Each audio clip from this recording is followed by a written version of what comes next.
अस्सलाम वालेकुम। कैसे हैं आप सब लोग। मैं अल्लाह का लाख लाख शुक्र है कि ठीक हूँ और उम्मीद करती हूँ कि आप सब लोग भी बिल्कुल ठीक ठाक होंगे जहाँ पे भी होंगे।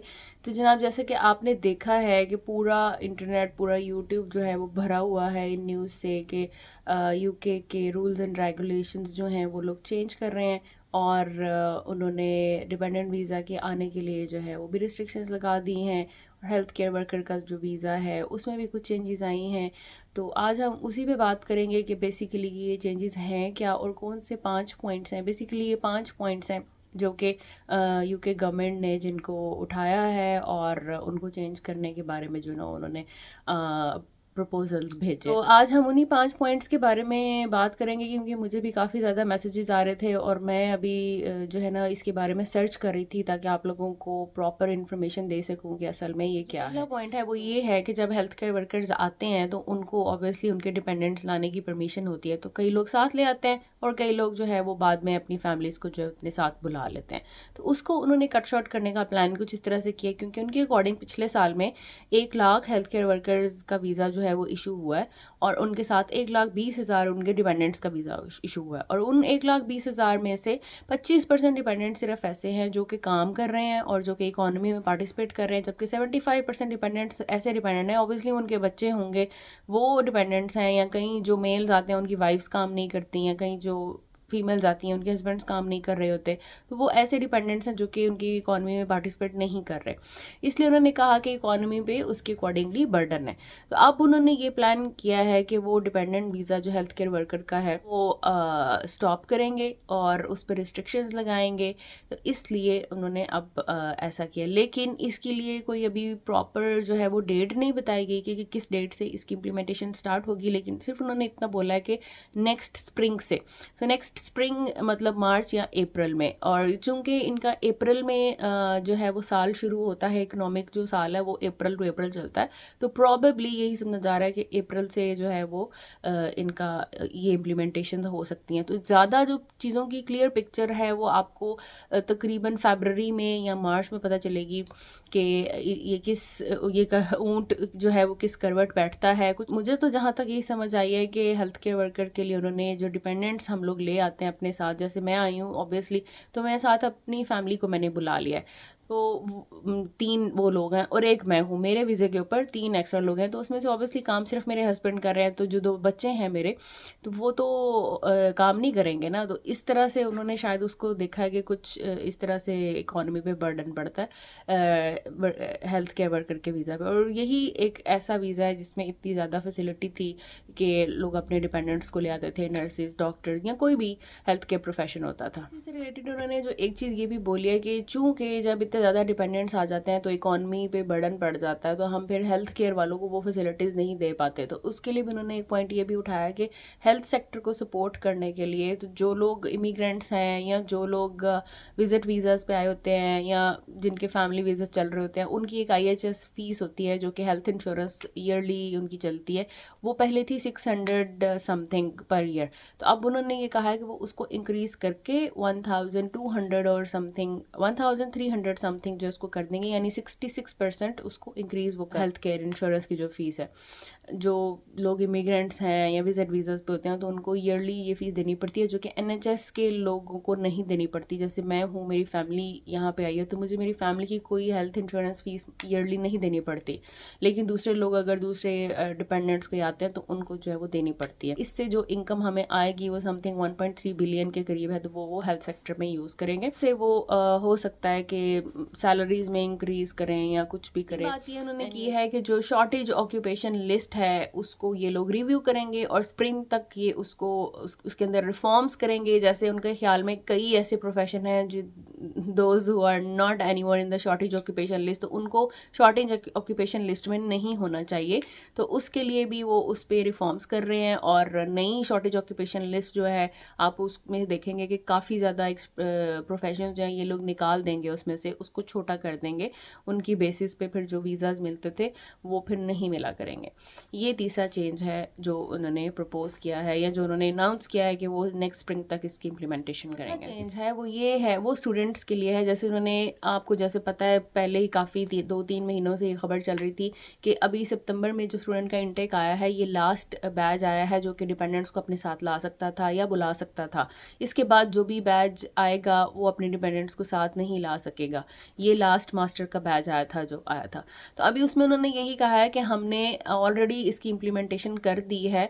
अब के मास्टर्स के जो स्टूडेंट्स आ रहे हैं वो अपने साथ अपने डिपेंडेंट्स को नहीं लेके आ सकते। लेकिन उसके साथ साथ उन्होंने जो उनकी एजुकेशन टीम है या ऑर्गेनाइजेशन जो भी इनको कंट्रोल करती है उसको ये बोला है कि आप स्ट्रिक्टली इसके ऊपर नज़र रखें कि क्या ऐसा करने से कहीं एजुकेशन सिस्टम जो है उसमें कोई लूप होल्स ना आ जाएं कहीं, क्योंकि यूके का एजुकेशन सिस्टम लोग काफ़ी ज़्यादा इसके ऊपर डिपेंड करते हैं, ट्रस्ट करते हैं और इसकी डिग्रीज कहीं मतलब ऑल द वर्ल्ड जो है वो मानी जाती हैं। तो उन्होंने ये बोला है कहीं ऐसा करने से ऐसा ना हो कि स्टूडेंट्स जो है वो यूके की तरफ आना कम हो जाएं या फिर इंटरनेशनल स्टूडेंट जो है वो हम उनसे बेनिफिट ना उठा सकें। तो इस पे अभी वो मॉनिटरिंग भी कर रहे हैं, क्लोजली मॉनिटरिंग की इस पे उनको वो मिले ऑर्डर्स ऑब्वियसली। तो हो इनमें थोड़ी बहुत कुछ और चेंजेस आ जाएं, लेकिन फ़िलहाल अभी यही है कि स्टूडेंट्स जो हैं उनको डिपेंडेंट लाने के लिए बंद किया गया है और जो हेल्थ केयर वर्कर वीज़ा है उसके ऊपर भी रिस्ट्रिक्शंस हैं। 5वां पॉइंट है जो कि इसमें थोड़ा सा ट्विस्ट है जिसमें सब लोगों को इसी पे कन्फ्यूजन है क्योंकि इसमें 2 पॉइंट्स जो हैं वो मिक्स हो रहे हैं। एक पहला पॉइंट जो मैंने डिस्कस किया था कि जो कह रहे हैं केयर वर्कर वीज़ाज़ को डिपेंडेंट्स लाने की परमिशन नहीं होगी। दूसरा पॉइंट ये है कि जो मैंने आपको बताया कि स्किल वर्कर वीज़ाज़ की जो थ्रेशोल्ड सैलरी है वो 38,000 उन्होंने इंक्रीज़ कर दी है, जंप करके डायरेक्टली फ्रॉम 18,000 से। अब ये जो 5वां पॉइंट है इसमें ये चीज़ आ रही है कि उन्होंने कहा है कि फैमिली वीज़ा अलाउ करेंगे स्किल वर्कर वीज़ा को जिनकी थ्रेशोल्ड सैलरी 38,000 होगी।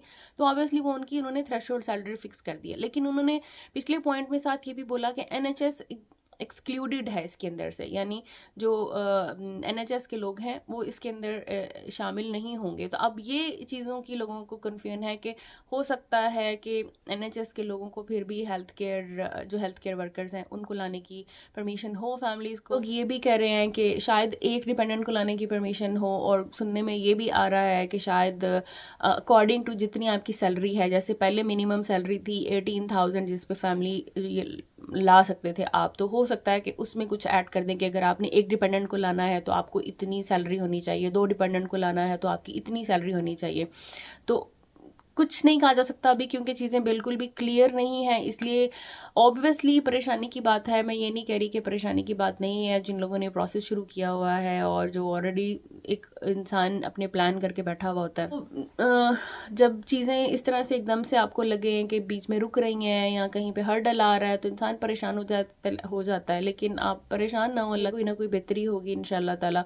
और वैसे भी अभी चीज़ें टोटली क्लियर नहीं हैं, जब तक हो सकता है फरवरी तक कुछ क्लियर हो जाए। अब ऑब्वियसली ये बिल्कुल रिडिकुलस सा एक इनका जो है प्लान है कि किस तरह से डिपेंडेंट वीज़ा को कट शॉर्ट करने का। क्योंकि अगर मैं अपने बारे में सोचूं तो मैंने यूके आने का डिसीजन क्यों लिया था, मैंने सिर्फ इसलिए लिया था ताकि मैं अपनी फैमिली के साथ वहाँ पे रह सकूं और मुझे कोई ये ना हो कि मुझे हर साल जो है वीज़ा रिन्यू करना पड़ रहा है और ये सब चीज़ों में मुझे ना पढ़ना पड़े। जब तक मैं हूँ तब तक मेरी फैमिली है और कल को यहाँ पे मेरे पास ये भी ऑप्शन है कि मैं नेशनैलिटी ले सकती हूँ। तो मैं तो आ गई यहाँ पे 2023 में, मेरी फैमिली भी अल्हम्दुलिल्लाह आ गई। अब मुझे लग रहा है कि ये सारी सिचुएशन देख के कि मतलब अल्हम्दुलिल्लाह कि मैंने टाइमली डिसीजन लिया और वहाँ से निकलने के लिए टाइमली जो है मैंने स्ट्रगल कर ली और मैं यहाँ पे पहुँच गई, मेरी फैमिली भी आ गई। अब आगे जो है जैसे फैमिली को लाने के लिए प्रॉब्लम्स बढ़ रही हैं, तो अगर ऐसा कुछ होता ऑब्वियसली कि मैं सऊदीया में होती उस टाइम पे ये रिस्ट्रिक्शंस अगर इम्प्लीमेंटेशन हो जाती तो 110% श्योरिटी के साथ मैं यहाँ पे कभी भी ना आती, क्योंकि ऐसी जगह जहाँ पे मैं अपनी फैमिली को अपने साथ ज्वाइन नहीं कर सकूंगी मैं क्यों आना पसंद करूंगी। यहाँ पे इतने जब चैलेंजेस हैं, वेदर का चैलेंज है, कल्चरल चैलेंज है, हर चीज़ के चैलेंजेस होते हैं इंसान को, ये नहीं है कि नहीं, लेकिन जब आपकी फैमिली होती है साथ तो फिर आप कई चीज़ों पे कॉम्प्रोमाइज़ कर लेते हैं फैमिली बेनिफिट्स देखते हुए। सब बेनिफिट नहीं उठा सकेंगे तो मुझे ये समझ नहीं आ रही है कि लोग फिर क्यों यूके आएंगे। इवन स्टूडेंट्स भी, अगर मैं यहाँ पे हूँ और मैं मैं जब देखती हूँ ना स्टूडेंट्स को तो 50% स्टूडेंट्स वो स्टूडेंट हैं जो सिर्फ इसलिए स्टूडेंट वीज़ा पे यहाँ पे आ जाते हैं ताकि वो अपनी डिपेंडेंट्स को साथ ले आएँ, और वो आते हुए अपने डिपेंडेंट्स को साथ लेकर जो है वो आ जाते हैं। अब मुझे ये बताएं कि अगर स्टूडेंट्स भी अपने डिपेंडेंट को नहीं ला सकते तो मुझे नहीं लगता कि कोई भी स्टूडेंट जो है वो फिर इतने पैसे लगाने के बाद यूके आके यहाँ पे पढ़ाई करेगा जब उसको पता हो कि मैं अपने डिपेंडेंट्स को जो है वो साथ नहीं ला सकता। एनीवेज, ये समझ से बाहर आया कि ये किस किस्म का डिसीजन है या किस किस्म का प्लान है इनका, लेकिन लगता नहीं है ऐसा कि ये कोई लॉन्ग टर्म प्लान चलेगा। एक्चुअली जब इन्होंने ब्रेक्सिट के बाद वीज़ा खोले थे तो एकदम से इन्होंने बहुत ज़्यादा वीज़ास खोल दिए थे, और 2020 से 2023 तक बहुत ज़्यादा लोग जो हैं वो यूके इमिग्रेट हुए हैं, यूके की तरफ आए हैं, स्किल वर्कर वीज़ा पे इमिग्रेशन हुई और डिफरेंट टाइप ऑफ वीज़ास पे लोग आए हैं यहाँ पे। अभी उनको लग रहा है शायद कि ये ओवरबर्डन हो गए। कुछ इनका ये भी है कि वो कह रहे हैं कि हमें माइग्रेंट्स की वजह से जो ब्रिटिश लोग हैं या नेशनैलिटी वाले लोग हैं उनको प्रॉपर वेजेस या सैलरीज हम नहीं दे पा रहे या उनको प्रॉपर बेनिफिट्स नहीं दे पा रहे, तो उसको भी कॉम्पनसेट करने के लिए ये मेजर जो हैं वो लिए जा रहे हैं। अब लगता नहीं है कि ये कुछ इस किस्म के डिसीजन जो लॉन्ग टर्म चले। हो सकता है कि 1 साल 2 साल 3 साल 4 साल या 5 साल के बाद इसमें फिर दोबारा से कोई चेंजेस आ जाए, हो सकता है इससे ज़्यादा स्ट्रिक्ट हो जाए, हो सकता है ये वापस पुरानी चीज़ों पे चले जाए। अब कोई ऐसा बंदा जो मैरिड है, जिसका बच्चा है, हस्बैंड है, अपनी फैमिली को छोड़ के वो क्यों यूके आएगा?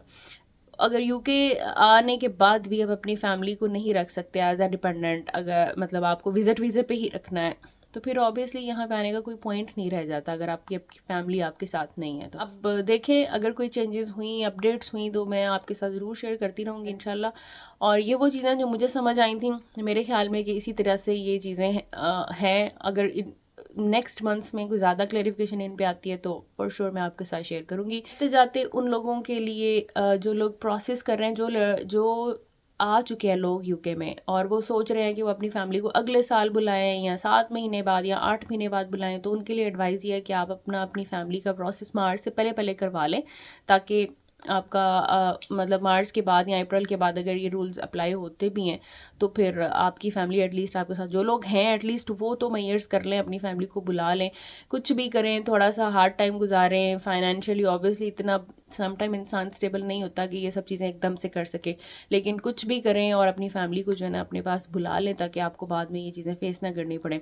और अगर आपके कोई क्वेश्चन हैं तो आप कमेंट बॉक्स में प्लीज़ कमेंट्स करें। मुझे 1-2 लोगों ने क्वेश्चन किए थे कि हमारा प्रोसेस चल रहा है तो अब हम क्या करें, तो उनके लिए यही एडवाइस है कि आप अपना प्रोसेस करें और अपनी फैमिली को बुला लें ये सब इम्प्लीमेंट होने से पहले, क्योंकि उन्होंने क्लियरली कहा है कि स्प्रिंग से ये इम्प्लीमेंट होगा। तो स्प्रिंग, मार्च या अप्रैल में, प्रॉबेबली अप्रैल हो सकता है, मिड ऑफ अप्रैल के ये इम्प्लीमेंट हो जाए।